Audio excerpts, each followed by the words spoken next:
மிதுன ராசி அன்பு சொந்தங்களுக்கு வணக்கம். நான் உங்க அஸ்ட்ரோ புவனேஸ்வரி பேசுறேன்.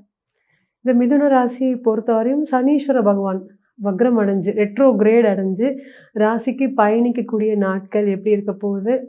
ஸோ இதனால என்ன மாதிரியான பலன்கள்? ராசிக்கு 11ஆம் இடத்துல வக்ரமாகி பயணிக்க போறாரு. ஸோ இது ஜூலை மாதம் 27 ஸ்டார்ட் ஆகி டிசம்பர் மாதம் 11, ஸோ ஆல்மோஸ்ட் 138 டேஸ் வக்ரமாகி பயணிக்க போறாரு. ஸோ இது எந்த மாதிரியான பலன்களை மிதுன ராசி மற்றும் மிதுன லக்னத்துக்கு கொடுக்க போகிறாங்க? ஃபர்ஸ்ட் இவங்க யார், இவங்களுடைய கேரக்டர் என்ன, இன்னைக்கு இவங்களுக்கு என்ன நடந்துட்டு இருக்கு, இனிமேல் என்ன நடக்க போகுது கண்டிப்பாக பார்க்கலாம். மிதுனம் அப்படிங்கும்போது இங்கே புதன், இங்கே கம்யூனிகேஷன் ஸ்கில்ஸ். அப்போது மிதுன ராசிக்கு சனீஸ்வர பகவான் ஒரு யோகாதிபதி, சனீஸ்வர பகவானுடைய ராசி லக்னத்துக்கு புதன் ஒரு யோகாதிபதி.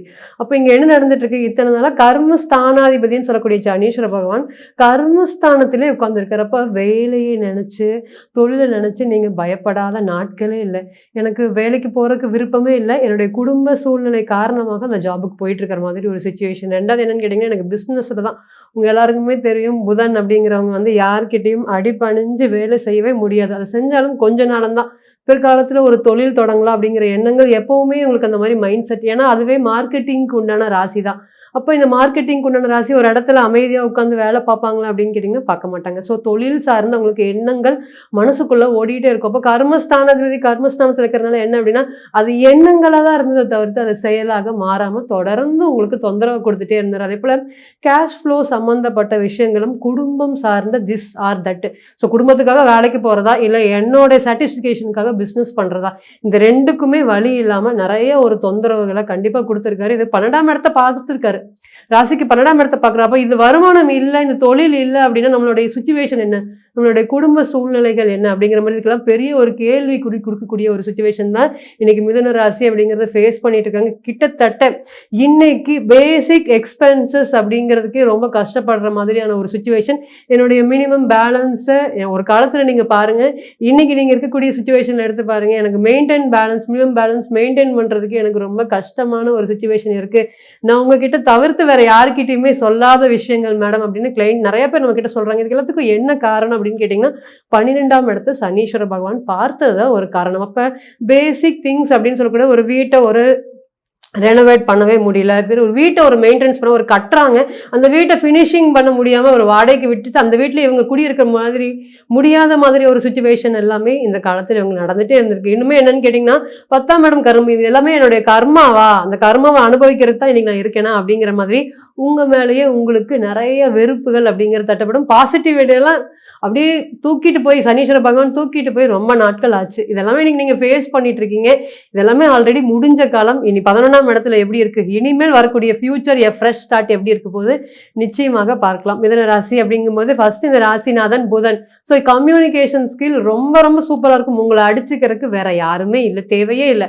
ஸோ எந்த இடத்துல இருந்தாலும் அந்த இடத்துல நீங்கள் ராஜா அப்படிங்கிற மாதிரியான பலன்கள் தான். ஆனால் எங்களோட ராஜா வந்து எங்களுக்கு மட்டும்தான், மற்றவங்க எல்லாருக்கும் நான் ஐடியா சொல்கிறேன், மற்றவங்க எல்லாரும் வாழ்க்கையில் க்ரோ ஆகிட்டே இருக்காங்க, நீங்கள் மட்டும் அதே இடத்துல இருக்கிற மாதிரியான ஒரு ஃபீல். இன்னைக்கு பாருங்க, நிறைய பேருக்கு ஐடியா சொல்லுவீங்க, இதை இப்படி பண்ணுங்க, இந்த பிஸ்னஸை இப்படி பண்ணு, இந்த தொழிலை இந்த மாதிரி பண்ணு, இந்த வேலைக்கு இந்த மாதிரி வேலைக்கு போ, ஸ்கில்ஸை நீ இப்படி அப்கிரேட் பண்ணு அப்படிங்கிற மாதிரி எல்லாருக்கும் நீங்கள் ஐடியா கொடுப்பீங்க. ஆனால் உங்களுக்கு ஒன்று தேவை அப்படின்னா உங்களுக்கு நடக்கவே நடக்காது.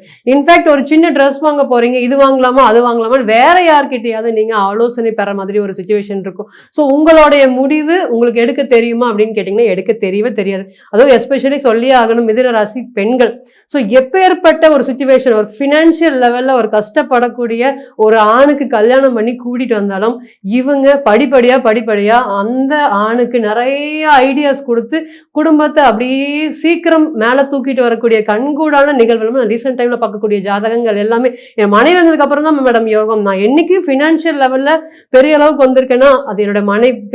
ஆரம்ப காலத்தில் ரொம்ப கஷ்டப்பட்டு இருக்கக்கூடிய பிஸ்னஸ் ரிலேட்டட்ல கஷ்டப்பட்டு இருக்கக்கூடிய ஆண்கள் தன்னுடைய மனைவி மிதுன ராசி மனைவி கொண்டு போய் எங்க பிசினஸ்ல உட்கார வைக்கிறான்னு கேளுங்க, ஒரு 5 மாசம் 6 மாசம் தான். கத்துக்க முடியாத எந்த விஷயமுமே மிதுனத்தை பொறுத்தவரை இல்லை. அந்த பிசினஸ் அப்படியே டேக் ஓவர் பண்ணி இன்னைக்கு அவங்க ஓனராக திகழ்வாங்க. வீட்டுக்கார் நடத்துறதை விட இவங்க ஒரு சிறப்பான ஒரு பிசினஸ் அப்படிங்கிறத கொண்டு போவாங்க. அதனாலதான் இவங்க லீகல் அட்வைசர், கம்யூனிகேஷன் ஸ்கில்ஸ், மார்க்கெட்டிங்ல எல்லாம் இந்த பெண்களை அடித்துக்கிறதுக்கு ஆளே இல்லை அப்படிங்கறத நம்ம தைரியமா சொல்லலாம். அதனால மிதுன ராசி நிறைய இடத்துல வேலையை விட தொழில் பண்றதுக்கு தான் அதிக முக்கியத்துவம் கொடுப்பாங்க. ஸோ இந்த ராசி இது எல்லாமே கேரக்டர் அப்படிங்கிற சொல்லலாம். இன்னைக்கு 11ஆம் இடத்துல வராரு, ஃப்ரெஷ் ஃபீல் ஸ்டார்ட் அப்படின்னு சொல்லலாம். அந்த அளவுக்கு வந்து 11ஆம் இடத்துல வர ஒரு யோகம். இப்போ இந்த யோகம் எப்படி அப்படின்னு கேட்டீங்கன்னா எ நியூ பிகினிங். ஸோ எத்தனை நாளா நான் இந்த மாதிரி ஒரு சச்ச கோல்டன் ஆப்பர்ச்சுனிட்டிஸ் தான் நான் காத்துட்டு இருக்கேன். என் மனசுக்கு பிடிக்கக்கூடிய விஷயங்கள்லாம் நடக்குமா, ஏதோ ஏனோ தானோ தான் நான் வாழ்ந்துட்டு இருக்கேன், இனி எனக்கு ஒரு growth கிடைக்குமா அப்படிங்கிறவங்களுக்கு உங்களை பூஸ்டப் பண்றதுக்கு தான் இந்த சனீஸ்வர பகவான் வராரு. ஸோ ராசிக்கு 11ஆம் இடத்துல வரதே ஒரு லாபஸ்தானத்துல வரதே ஒரு யோகம். ராசியை பாக்குறாரு, எப்படியோ நான் வாழ்க்கையில உனக்கு லக்கு ரிலேட்டட் எனக்கு இருக்கு, அதனால நான் வாழ்க்கையில முன்னுக்கு வந்துடுவேன் அப்படிங்கிற ஒரு ஹோப்பை இந்த நேரத்துல உங்களுக்கு கண்டிப்பா கொடுக்கறதுக்கு காத்துட்டு இருக்காரு. ரெண்டாவது என்னன்னு கேட்டீங்கன்னா செகண்ட் மேரேஜ். 11ஆம் இடம்ங்கிறதா ரெண்டாவது திருமணம். ஃபர்ஸ்ட் மேரேஜ்ல ஆல்ரெடி நிறைய சேலஞ்சஸ் அப்படிங்கறத நான் ஃபேஸ் பண்ணிட்டேன் மேடம். ஒரு மியூச்சுவல் ரெஸ்பெக்ட் இல்ல, எதுக்கு எடுத்தாலும் ஒரு சாட்டிஸ்பிகேஷன் லெவல்லே எனக்கு ரொம்பவே வந்து அந்த மேரேஜ் லைஃப்ல இருந்து வெளியே வந்ததே எனக்கு ரொம்ப கஷ்டமா இருக்கு. இன்னும் செகண்ட் பிகினிங் அப்படிங்கிறது நான் போகலாமா அப்படிங்கிறவங்களுக்கு நிச்சயமாக இந்த டைம் பீயிங் சனீஸ்வர பகவான் சப்போர்ட் பண்றதுக்கு காத்துட்டு இருக்காரு. ஸோ அதே போல குழந்தை சம்பந்தப்பட்ட விஷயங்கள் சனீஸ்வர பகவான் ராசிக்கு 5ஆம் இடத்தை பார்வை செய்யறதுனால நிறைய குழந்தை சார்ந்த ஃபெர்டிலிட்டி சம்பந்தப்பட்ட இஷ்யூஸ் அப்படிங்கிறத ஃபேஸ் பண்ணிட்டு இருக்கோம். இதனால இந்த தொழில் வேலைன்னு அதை நோக்கி ஓடி நாங்க வந்து குழந்தைக்கு ஒரு பெரிய ஒரு இம்பார்ட்டன்ஸ் கொடுக்காம போயிட்டோம், குழந்தைக்கு டைம் ஸ்பெண்ட் பண்ணாம போயிட்டோம். இன்னைக்கு எல்லாரும் குழந்தைகளை பார்க்கும்போது எங்களுக்கு குழந்தை அப்படிங்கிற ஒரு எண்ணங்கள் தோணுது.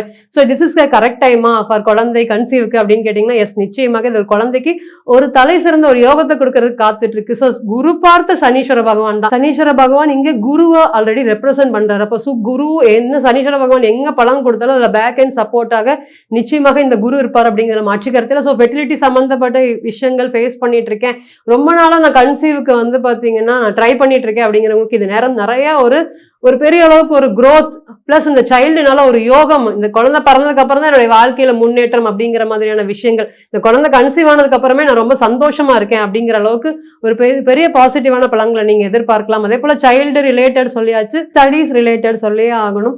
மிதுன ராசியை பொறுத்தவரை நான் இத்தனை வேலைக்கு போய் என்னால ஒரு ஏர்னிங்ஸ் அப்படிங்கறது பண்ணவே முடியல. ஸ்டடீஸ்ல நிறைய வந்து திஸ் ஆர் தட் அப்படிங்கிறது ஒரு குழப்பமா இருந்துட்டே இருக்கு. நியூ ஸ்கில்ஸ் அப்படிங்கிறத டெவலப் பண்றதுக்கும் நியூ ஸ்கில்ஸ் கத்துக்கிறதுக்கும் நிறைய சர்டிபிகேஷன் ரிலேட்டட் கோர்சஸ் கத்துக்கிறதுக்கும் இந்த டைம் கண்டிப்பா சனீஸ்வர பகவான் சப்போர்ட் பண்ணுவார். பிளஸ் என்ன அப்படின்னு கேட்டீங்கன்னா 11ஆம் இடம்ங்கிறது வெளிநாடு குறிக்கக்கூடியது. அப்போ இங்க சேட்டன் சம்பந்தப்படும் லாங் டைம் ஜேர்னில வெளிநாடு போய் படிக்க முடியுமா, என்னால் அங்க ஸ்டேபிள் ஆக அங்கேயே ஒர்க் கிடைக்குமா அப்படின்னு கேட்கறவங்களுக்கு எஸ், நிச்சயமாக இந்த காலங்கள் சப்போர்ட் பண்ணும். அதே போல பிசினஸ் அப்படிங்கிறது நிறைய மேன் பவர் காரணமாக கன்ஸ்ட்ரக்ஷன் சம்பந்தப்பட்ட விஷயத்துல இருக்கேன், நான் ஹெவி இண்டஸ்ட்ரீஸ், கோல் இண்டஸ்ட்ரீஸ், பெட்ரோல் இண்டஸ்ட்ரீஸ் ரிலேட்டட் பிசினஸ்ல இருக்கேன், அதுல எனக்கு பெரிய ஒரு growth இல்லாம மேன் பவர் இல்லாம நான் ரொம்ப தடுமாறிட்டு இருக்கேன், அதுல இருந்து எனக்கு ஒரு நல்ல வளர்ச்சி கொடுக்குமா, எங்க வீட்டுல சொல்லிட்டாங்க சும்மா ஒரு ஸ்டார்ட் அப் பண்ணிட்டு அதுல ஒரு பெரிய growth இல்லாம அப்படியே பண்ணிட்டு இருக்காங்க, எங்களுக்கே எங்க மேல ஹோப் இல்லை அப்படிங்கிற மாதிரி உங்களோட வீட்லயே உங்களை பத்தின ஒரு நெகட்டிவ் ரிலேட்டட் திங்ஸ் தான் போயிட்டு இருக்கு. ஸோ இனி இதெல்லாமே மாறப்போகுது. உங்களை சாதாரணமா நினைச்சவங்க மத்தியில இனி தொழில் சார்ந்த ஒரு பெரிய யோகத்தை கொடுக்கறதுக்கு காத்துட்டு இருக்காரு.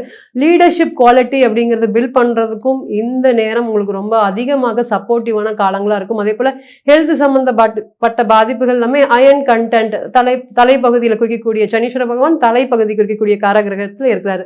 ஸோ மேஷ ராசியை பொறுத்தவரையும் ராசிக்கு 11ஆம் இடத்துல இருக்கிறதுனால இது தலை சார்ந்த ப்ராப்ளம். இது ராசிக்கு 3ஆம் இடத்துல இருக்கிறது. அப்போ இது எங்க எஃபெக்ட் ஆக போகுது அப்படின்னு கேட்டீங்கன்னா காது சம்பந்தப்பட்ட தொந்தரவுகளை அப்படியே மெதுவா கொண்டு வந்து உங்ககிட்ட கொடுப்பாரு. ஏன்னா சனீஸ்வர பகவான் ஸ்லோ மூவிங் பிளானட். அப்ப மெதுவாக தான் இந்த ஹெல்த் சம்பந்தப்பட்ட விஷயங்கள்லாம் உங்களுக்கு தெரியாமே வளர்ந்துட்டு இருக்கும்.